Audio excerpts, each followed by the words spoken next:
Hi everyone, John Davenport here with another Let's Edit video. If you missed it, the last video on the channel, if you want to go back to the last video that I published, was actually one that was very similar to this in format. You know, I edit a photo from start to finish. The only difference is it was part of my community edit project that I'm running over on the website or on the forum, and basically it was someone else's photograph, someone that submitted their photograph to me, and I'm going to be doing that every week from now on. I'll take the photograph that's submitted and that's selected for the week, and I'll present my own edit of that photo through the YouTube channel as well. I think it's really great to have that kind of outlet there.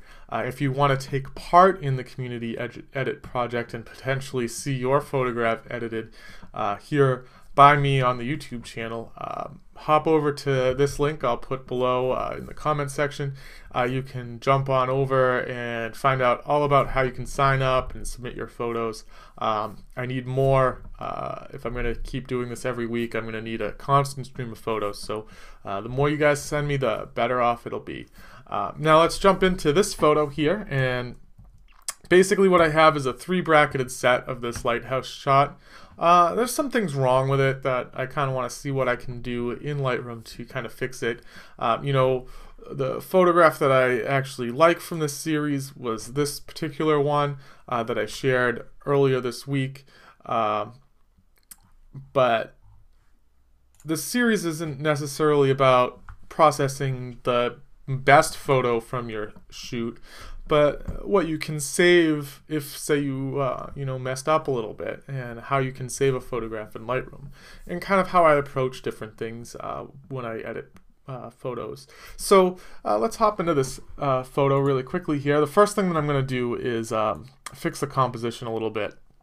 I want the lighthouse to be pretty close to the right-hand side of the frame, because we have this pier that's going out into the left-hand side, and I think that's going to create a little bit more balance. The problem that you have when you do this, particularly for this shot, is that you end up with a photograph that's really, really tall and kind of awkward. So what we're going to have to do is come back into my crop tool, probably shorten it down a little, and maybe even do something like this. Let's see what we can do here. I want to keep as much of the foreground as possible because I think those rocks are very interesting. The sky is sort of interesting, but it's, you know, it's a little less so. So I'm going to do something like this.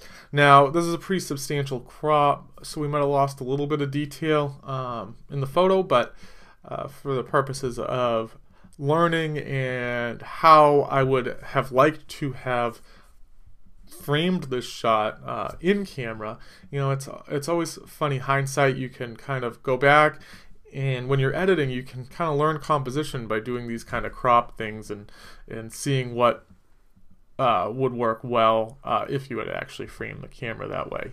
So anyway, I think we're in pretty good shape in terms of composition now. We have a nice balanced shot with the lighthouse on the right-hand side. We have a nice foreground, and then we have this pier that adds just that little bit of extra detail to the background. So we got a little bit going on here. Now to fix the overall exposure and everything. You know, the photo's pretty well exposed in general, just looking at the histogram, but we'll see what we can do to tighten things up a little bit here. I think I'm going to come down here to my shadows, really bring in some detail on the rocks here, and then I'm going to drop the highlights down, which will help bring a little more detail to the sky. But when I do that, because the lighthouse is white, I'm actually going to lose a lot of detail on the lighthouse. So I'm going to come in with an adjustment brush really quickly, and then I'm going to paint in maybe a little bit highlight, maybe even a little bit extra exposure to brighten it up just a little bit more, to really kind of make this lighthouse kind of pop. It is kind of the focal point of the image, so that's where I'm going with that. Something like this. So that's pretty good. There's a little bit of cleanup that I can do. There's a little lens flare over here that I want to get rid of really quickly. And then I want to change the white balance a little bit. I think I'm going to go kind of warm on this one. maybe even a little bit more of the magenta too, to give it kind of that sunrise feel. And then add a little bit of contrast, something like this. Maybe even a little clarity to add some definition to these rocks in the foreground. Vibrance, add a little bit more color, and a little bit of saturation there to even give a little more warmth. Those oranges will start to really come out of these rocks here, which is really nice. So I'm liking this really quite a bit now. I'm going to hop into my detail tab and add a little sharpness by raising up my sliders here, and then I'm going to go to my masking slider, which will basically limit it to more or less the hard lines of the rocks in the lighthouse, something like that. I can also hop down to my lens correction tool. I want to remove the chromatic aberrations, enable profile correction, which will just pull from the lens, and I'm going to do a quick auto adjustment here and see what happens. Well, that pretty much destroyed my crop, but it did line everything up nicely, so we can just go ahead and recrop very quickly here. Something like this, right? And then come down. Yeah, something like that. It works pretty good, I think. So that's a good overall, before and after. It did a pretty good job of really fixing this image, especially considering the true before is this uncropped image where you do lose a little bit of the balance of the composition when you have this lighthouse kind of more towards the center of the frame. So now one thing I want to do is I'm going to come over here to my folder here or whatever down the bottom, and I'm going to select the other two brackets in this frame or in this series, and I'm going to sync this edit. I have everything checked to synchronize everything that I did to it, and that will basically bring all three of these edits that I did over to this one image. And now I'm going to, with all three of them selected, you probably can't see that. Let's bring this over here. I'm going to export these with my HDRsoft plugin, merge to HDR, and I'm just going to click merge, and this will take a couple minutes. I did another video on this. I believe it was the last Let's Edit video about a month ago or so, and that kind of focused on this plugin. Since then, I've been using this plugin quite a bit with my bracketed photos.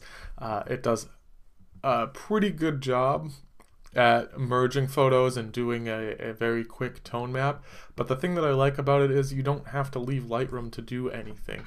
With Photomatics or with any of the other HDR software, you do end up leaving Lightroom, and then it's a whole nother workflow process, and then if you want, you bring your tone mapped image back into Lightroom to finish up and do final edits. Right now you get your tone mapped image pretty much right away. Now I can hop back into my basic tab. You still need to do some cleanup and stuff and some final edits. One thing that I've noticed is that it does tend to favor the overexposed image more than the underexposed image. So you end up getting, at least in the experience that I've had, most of the photos that have come out of this plugin have been brighter, so I've needed to tone them down a little bit. I'm going to drop the highlights pretty much all the way down, or at least almost all the way down, and I may drop the exposure down a little bit here. I'm going to bring some shadow detail back in, add a little bit more clarity, really punch up that detail, bring the whites back in. That adjustment brush that was on the Lighthouse is actually gone. That disappears when you merge them over, so I'm going to actually come back and put that back in there really quickly, something like this. I'm going to actually No, you know what? I was trying to play around with the white balance of that, but I don't think I'm gonna like that very much. So I'm just going to kind of even this out as much as I can. I'm actually going to come in here on the left-hand side and just kind of darken that up a little bit because I think that I like that orange glow there a little better. So that's where we are with this. Let's jump back into my basic tab here. Again, I'm going to just come down with the exposure a little bit more. Maybe add a little more contrast. And I'm going to cool things down for this one. And then keep that magenta color coming in there. So something like this is a pretty good edit. There's a whole lot you can do, but basically, so I have my edit here, which is my HDR edit, and then if we jump over to, let's see, where'd it go? We might have lost it. Hold on. So here's my HDR edit. It's the TIFF file that was created with that that HDR merge, and here was my edit of the middle bracketed photo. So you can see the HDR photo definitely has a little more punch to it, a little more saturation. That's just kind of a characteristic of HDR and merging everything together in the tone mapping process. I don't know which one you prefer. You can let me know in the comments below. This was a little bit of a longer video, but I figured I'm doing them a little less frequently now. I can show a little bit more in each video. At least that's the way that I see it. And then I'll also be having these weekly community edits where I take, as I said in the beginning of this video, where I take a photograph that's been submitted by one of you guys, and I do basically the same thing. The only difference is that I didn't take the shot, and you guys get to learn a little bit more about Lightroom and my approach, especially when editing something that I didn't take. It's a little different. You know, there's some things that I don't really know about how or why the photo was taken, so it's a little bit more guessing and stuff. But anyway, if you liked this video, please check that like button. It really helps YouTube send these videos out to more people and suggest them. So thank you for watching. Have a great week, and I will see you again soon. Bye for now.